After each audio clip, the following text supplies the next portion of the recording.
Lors du deuxième niveau, nous allons continuer à affiner tous les outils que nous avons appris en praticien PNL, notamment la calibration et le VACO vont rester présents pendant tous les exercices que nous allons faire pendant le maître praticien.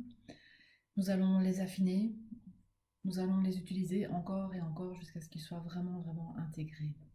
Nous allons étudier les stratégies à travers des outils comme le DOTS, le SCORE, la stratégie créative de Walt Disney. Nous allons décortiquer comment Walt Disney a fait pour démarrer de quelques croquis et finalement arriver à l'empire que c'est aujourd'hui. Nous allons nous rendre compte aussi que nous avons tous deux stratégies, une stratégie d'échec, une stratégie de réussite, et que chaque fois que nous décidons de faire quelque chose, inconsciemment, nous appuyons sur un des deux boutons qui va faire qu'une des deux stratégies va s'enclencher.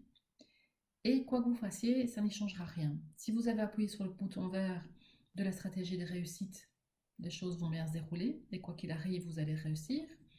Si à l'inverse, inconsciemment, vous avez appuyé sur le bouton rouge, vous n'y arriverez pas, quoi qu'il arrive. Maintenant, avec les outils PNL, en conscientisant ce qui s'est passé, il y a moyen de repasser de la stratégie d'échec à la stratégie de réussite. Nous allons donc apprendre à faire consciemment ce que l'on fait très bien inconsciemment, c'est-à-dire déclencher la stratégie de réussite et plus celle d'échec. Nous verrons que les déclencheurs, ce sont à nouveau les éléments du VACO qu'on va apprendre à conscientiser, à repérer. C'est tout un travail. Nous allons étudier aussi les valeurs et les croyances. Alors, c'est deux choses qui vont ensemble. Donc, les valeurs, ce sont des grands mots comme l'amour, l'argent, la fidélité, l'altruisme, l'écologie. Mais finalement, qu'est-ce qu'on met derrière ces mots? Alors, consciemment, on va dire l'argent. Ah, moi, j'aimerais bien gagner beaucoup d'argent, j'aimerais bien gagner au loto ou avoir un métier qui rapporte, j'aimerais bien être riche.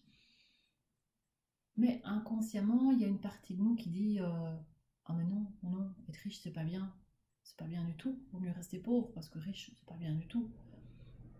Mais on n'en est pas conscient.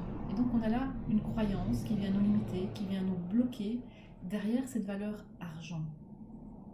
Ce qu'on va apprendre à faire, c'est donc conscientiser nos valeurs, conscientiser aussi la hiérarchie des valeurs parce qu'elles ne sont pas toutes égales. Certaines ont un gros impact sur nous, d'autres un petit peu moins. Et surtout conscientiser les croyances qu'il y a derrière. Parce qu'encore une fois, notre cerveau, c'est comme l'ordinateur, il est totalement binaire. Donc pour chaque valeur, il va dire ça c'est bien, ça c'est mal, et pas d'entre-deux. Les croyances, ce sont des généralisations que nous avons faites à partir d'une expérience de vie et qui sont la plupart du temps inconscientes. Alors il y a des croyances qui nous font avancer et des croyances qui au contraire nous bloquent. Si on reprend l'exemple de l'argent, combien d'entre nous ont été élevés avec l'idée que tous les riches c'est des pourris? Alors déjà, qu'est-ce qu'on met derrière le mot riche? Est-ce que riche c'est quelqu'un qui gagne 2000 euros par mois, 10 000 euros par mois? C'est quelqu'un qui est multimilliardaire? C'est quoi être riche déjà? Est-ce que riche c'est dans le cadre de l'argent ou pas? Aussi, certains vont dire qu'on est riche quand on a des amis, on est riche quand on a tout ce dont on a besoin. Et surtout, si j'étais élevée avec cette croyance qui va être inconsciente, je ne vais pas m'autoriser à devenir riche parce que j'ai pas envie d'être comme tous ces gens complètement pourris. Donc, ce que l'on va travailler pendant la formation, c'est à conscientiser ces croyances qui nous bloquent et à changer les croyances qu'on a envie de changer, bien sûr. Les croyances qui nous propulsent, les croyances qu'on aime bien, on va les garder. Et celles qu'on a envie de changer, on va pouvoir les changer. Et débloquer comme ça tout ce que la croyance a bloqué. On va continuer également le travail sur les émotions. J'ai envie de dire que c'est aussi un peu tout au long de la formation, finalement, chaque outil va aider à diminuer la charge émotionnelle. Chaque blessure qu'on va guérir va aider à diminuer la charge émotionnelle. On va continuer aussi à s'occuper de nos émotions, à diminuer la charge émotionnelle négative que l'on porte, à conscientiser nos émotions. On va pouvoir, par exemple, avec la ligne du temps, aller apporter des ressources au passé, aller guérir l'enfant intérieur, lui donner les informations dont il avait besoin, tout ce que nous, on sait en tant qu'adultes, mais que lui ne savait pas à l'époque. Et le fait de guérir ses blessures va nous aider à mieux gérer les émotions à l'heure actuelle.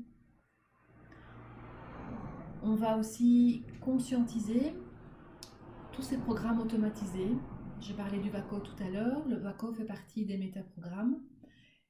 Il y a aussi plusieurs autres métaprogrammes que l'on va étudier, qui sont tous des programmes automatiques. Encore une fois, c'est comme si on appuyait sur une touche et automatiquement on déclenche un comportement, on déclenche une émotion, on déclenche une façon de fonctionner totalement inconsciente et pour laquelle on n'a pas le choix. En conscientisant ces façons de fonctionner, on va pouvoir les modifier purement et simplement. On va prendre l'exemple du match et du mismatch. Il y a des gens, quoi que vous disiez, ils seront toujours d'accord avec vous. Et d'autres personnes, un peu comme les ados, quoi que vous disiez, ils ne seront jamais d'accord avec vous. Alors, quand on fonctionne comme ça, évidemment, on ne fonctionne pas par rapport à ses besoins, on fonctionne en réaction par rapport à la personne qui est en face. On est évidemment très manipulable aussi, puisque la personne en face, c'est bien qu'il suffit qu'elle dise le contraire de ce qu'elle veut pour que vous disiez oui si vous avez l'habitude de la contredire. On va donc apprendre à revenir à soi et à ne plus réagir par rapport à un stimuli extérieur, mais à agir par rapport à soi, par rapport à son objectif, par rapport à ce que l'on veut, à ce qu'on sent, à ce qui est juste pour nous. Et nous terminerons bien sûr par la modélisation qui va reprendre tous ces outils du praticien et du maître praticien, outils que vous allez choisir dans votre boîte à outils. Vous allez décider, j'utilise tel ou tel outil avec vos modèles pour les comparer, pour décortiquer leur mode de fonctionnement, pour comprendre comment ils font pour réussir et pour pouvoir modéliser et réussir à faire la même chose qu'eux.